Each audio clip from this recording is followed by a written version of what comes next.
Welcome back to another video, everyone.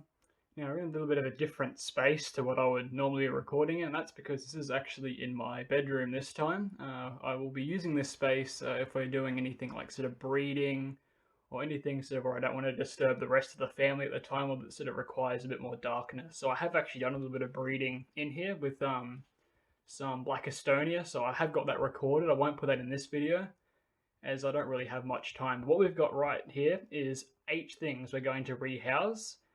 There are a few new ones as well, which unfortunately I was just so excited to get I didn't record the unboxing videos for them, but we're going to have a quick look at them anyway. So I'm going to try and skim through these pretty fast. This won't really be as much of an educational video as the last one. So we're going to get straight into it, and we'll start first with the very tiny Sasson Colmani. So here she is. This is one of the two I have with me at the moment. I did actually show these, I think, in the last video we made. And this is about their maximum size. So they are very tiny. And for those of you that didn't watch the last one, that's alright. These are a tiny micro trapdoor from the family Barochelidae. So they're a brush-footed trapdoor, which means they can climb smooth surfaces. So they actually are arboreal as well. So the little enclosure I've got right now has got some soft sort of wood. Now this is wood I've actually had in one of my old centipede enclosures, and it's been buried underground, like under the peat moss, for a couple of years now, which means over time it's gotten nice and soft, and it's just the perfect thing for them to chew up and make a little lid out of. You can't really see it too well as I've sort of buried it in the sawdust, but I've made a few very small sort of drilled out little divots for them to dig in. And if this one likes it and settles in quick enough, we might even make a communal, but I'm just going to put one in and see how it goes for the time being. So we're going to put her in like this. Actually, what I might do is I'll use my tweezers here to place it in. It might be a little bit easier this way. I'll put her in like that. I'll also disable my torch light because I've actually got a little light stand here now, which is kind of cool. And we're just going to very, very carefully try and coax her out onto the wood. Come on, little one. Yep, there she goes. So she jumped off and she went down, all the way down there. It's a little bit tricky to focus. So put the torch back on and see, there she is, just down the side there. Alright, so unfortunately we can't really spare much time to look at her for very long, so we're going to move on to the next one immediately. The next spider we're going to be looking at and rehousing is Missulena occatoria, or the red-headed mouse spider. Now, I've shown the eastern ones before. The redheads at their sort of smaller sizes look really identical as a female, but the reason that they're called redheads is actually due to the males having the redheads. And I've actually got a male with me right now. I'm not going to showcase him right now because once again we don't really have time to have a close look at him, but I promise in the next video we're going to try and put these two together. And here is the little bub at the moment. She's a little sort of chubby thing. She's nowhere near the max adult size. And I've mentioned this I think before as well, but these guys do have medically significant venom. The only reason I'm willing to sort of actually hold this one or so close when the lid is off is due to the fact that these guys are incredibly clumsy, slow, and not really very agile in comparison to funnel webs. And secondly, they nearly always do what's called a dry bite when they bite. So that means that when they bite, they actually very rarely use venom. Most of the bites are with people, if people are gardening and accidentally dig one up and get bitten, they actually very rarely use venom. Still, that's not really an excuse to pick them up, so I will never be handling this one in any of my videos, so sorry if anyone was hoping for that. Anyway, we're going to get her straight in. So this is just a very ordinary enclosure. It's just peat moss and sand mix with a little bit of just debris, such as just some dried gum leaves and a little bit of scrunched bark. Those little black things there are activated charcoal chips. You can find them in most sort of terrarium stores, I think.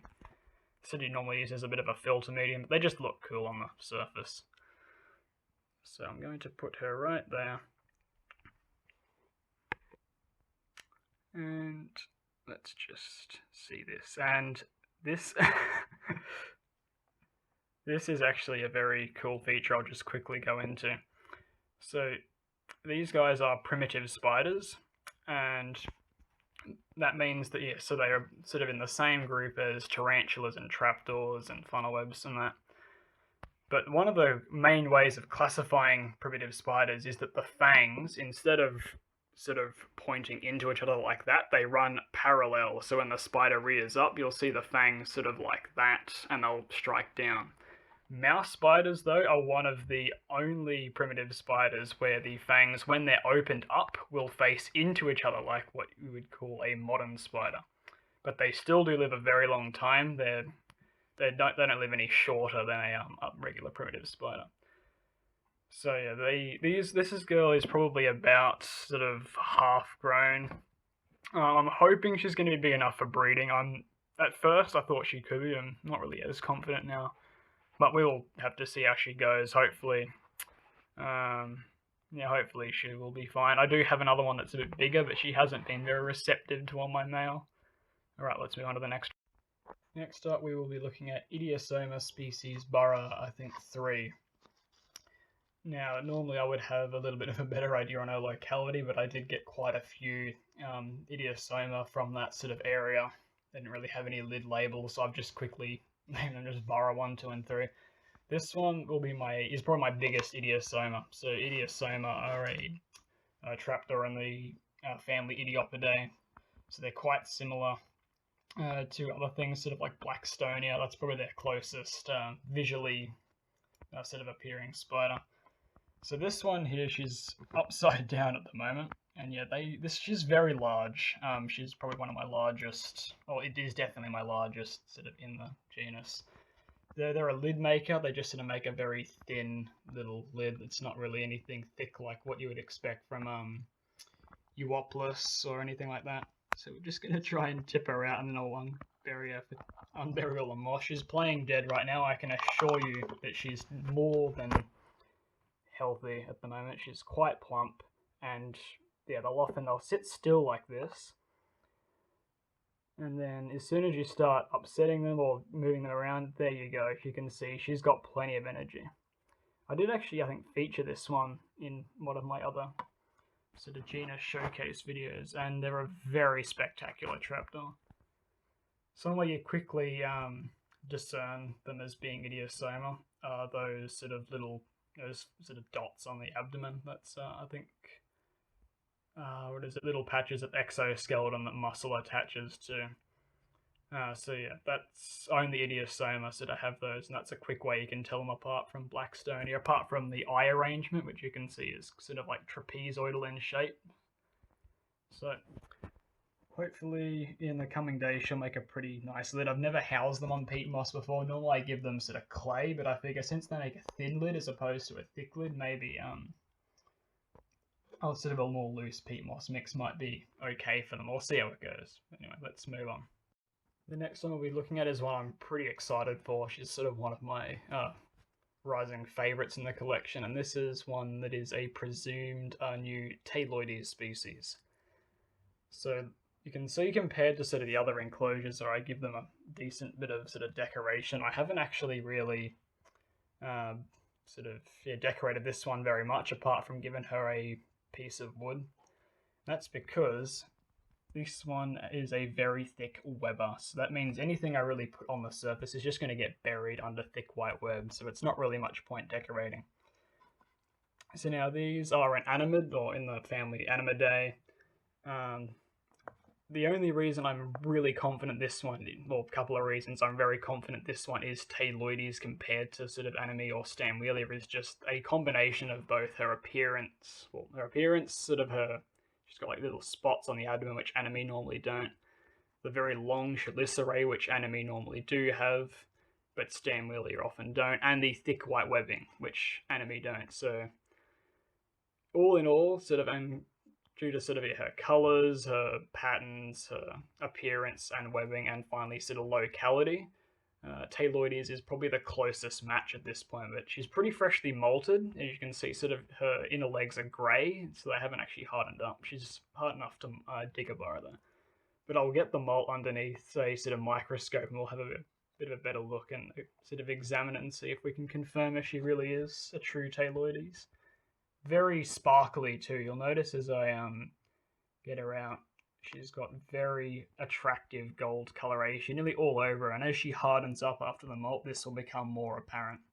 She's a little bit thin as well, but we'll give her a cricket as soon as her fangs are ready to start eating again.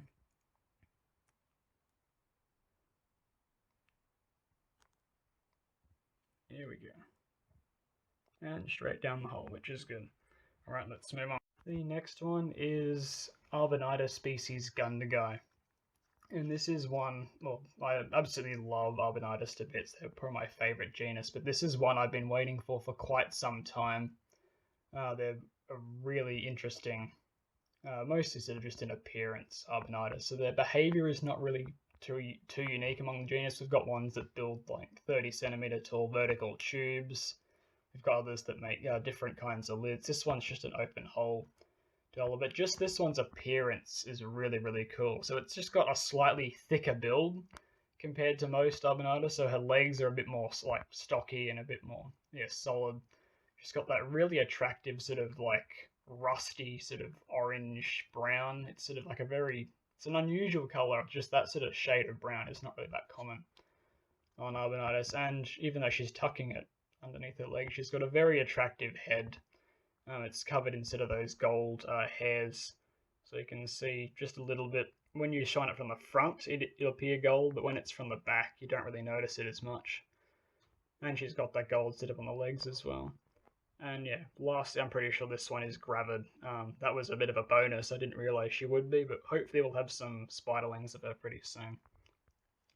Arbonitis are normally quite gentle. They're not particularly aggressive. I actually did briefly handle this one even when I first got her. So let's try and see if we can just coax her out gently. They can be fast though, so you still have to be careful. I do have another catch cup prepared just in case you have another runaway like the last video we did.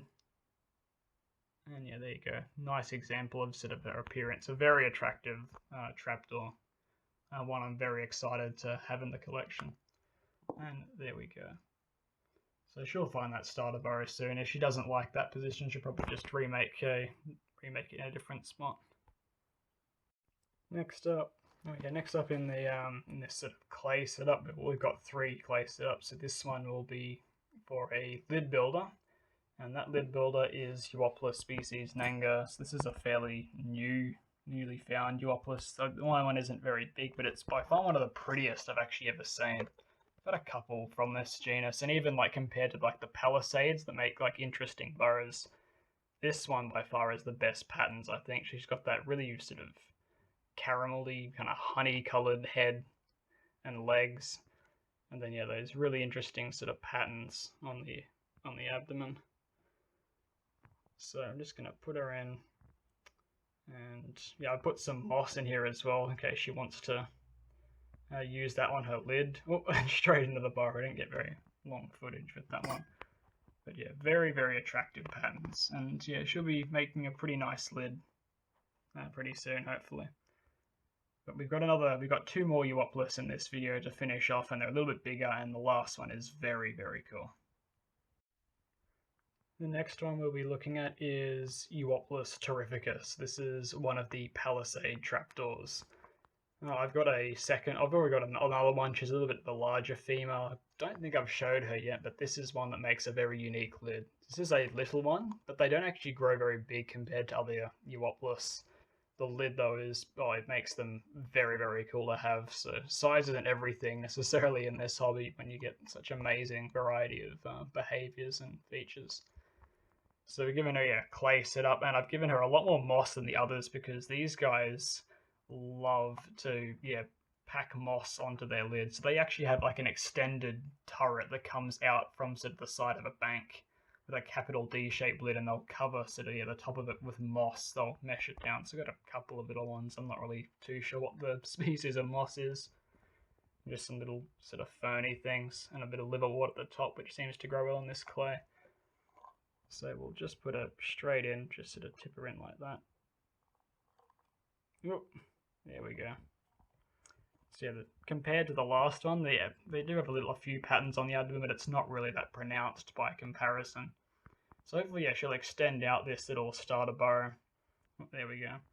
She'll extend it out and make sort of a capital D-shaped lid, and hopefully she'll pick the moss that's close by and won't tear up the other stuff I've planted. Right, that's mainly the last one of this video. Lucky last in this video, we have a very large adult female Eupolis Grandis. So she's very, very big. Not the biggest Eupolis I've got or have seen, but as you can see, her body length is about 2 of my fingers sort of in width, and she's not even sort of the fattest she could be, so she could be a lot longer. I think her leg span is just about sort of 3-inch spot on, or about sort of 7 or 70 millimeters. So yet once again, sort of clay with a horizontal starter burrow and moss for her to mesh it to her lid. Now, they can be quite angry when it comes to rehousing. They can get in quite a foul mood. The best way to do this is just going to be like that. I don't want to get too much of this substrate in. Come on. I also oh, there we go. A little bit of the substrate tipped out, but that's alright. Straight in. Not really that much good footage, but you can see a spotty tail or abdomen. So that's all I've got for today. Thank you for watching. We'll do a lot more. We've still got plenty more to go in the future. And the other cool thing I've got right now, which I didn't really use in this video just because I'm not quite experienced enough with it, but I've got my new GoPro set up, and I do have a few macro lenses now to go with it. It's got one on there right now, but I've got even more close-up ones so that you get to very, very crazy close-up magnification. So it'll be cool. We could get some really interesting, possibly even macro time lapses of one of these guys making their lid. So look forward to that in the future. I hope you enjoyed. If you did, leave a comment, like, and definitely subscribe. It really helps me out. And I can't wait to show you guys even more. Thank you for watching. See you next time.